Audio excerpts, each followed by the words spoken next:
السلام عليكم ورحمة الله وبركاته. ازيكم يا حبايبي؟ عاملين ايه؟ يا رب تكونوا بخير. اليومين دولت ان شاء الله في بطاطا كتير ورخيصة. طبعا بتبقى مواسم، يعني ساعات بتبقى موجودة ما بتبقاش موجودة.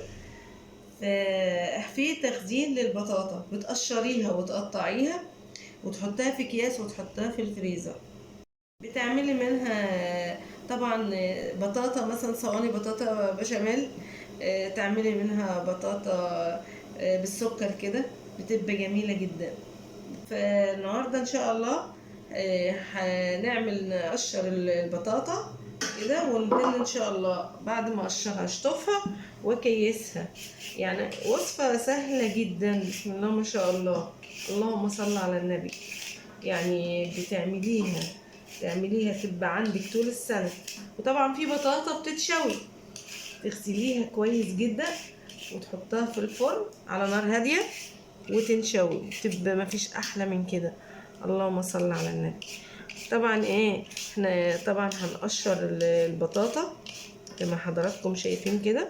طبعا انا هقشر كل الكمية دي وهوريها لحضراتكم طبعا اما اغسلها، وهقطعها طبعا خرط كده.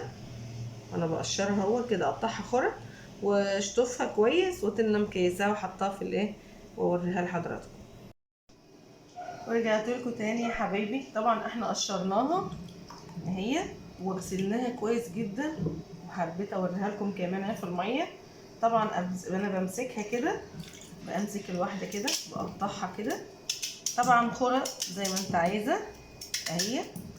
طبعا بعد ما اغسلها وبقطعها زي ما انت حضراتكم شايفين كده، بمسكها اصفيها واحطها في الاكياس.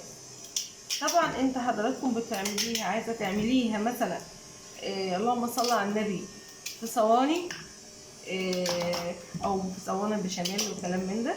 طبعا انا هعملها معاكم عملي، هعملها بصينيه بشاميل وهشوي، هجيب برضو واشوي قدامكم في الفرن. لكن دي بقى هنخزنها. طبعا بعد ما اخزنها هنشفها. انا قشرتها حلوه، هي قشرتها حلو وغسلتها كذا مره.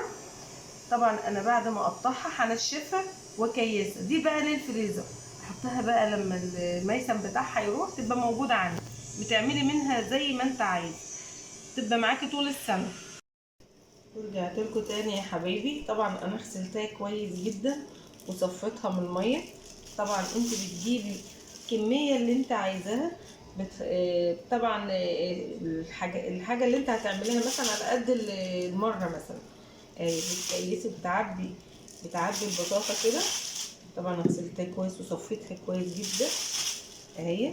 على قد المره مثلا بتحطي على قد يعني افراد الاسره اهي حبيبتي، وبألف هنا وشفا اهي. عملت مثلا اهي كيست منها، اللهم صل على النبي، اللهم صل على النبي اهي بحالها كده، مفيش احلى من كده. طبعا بتربطيها اهي، بسم الله ما شاء الله، اللهم صل على النبي.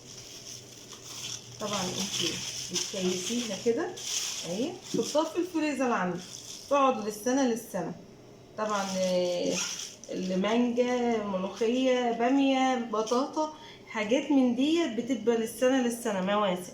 طبعا انت عايزاها تبقى طول السنه عندك وبتعملي منها لافراد اسرتك اهي.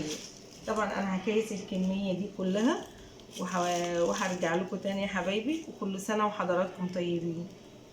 ورجعت لكم تاني يا حبايبي بألف هنا وشفا، اللهم صل على النبي.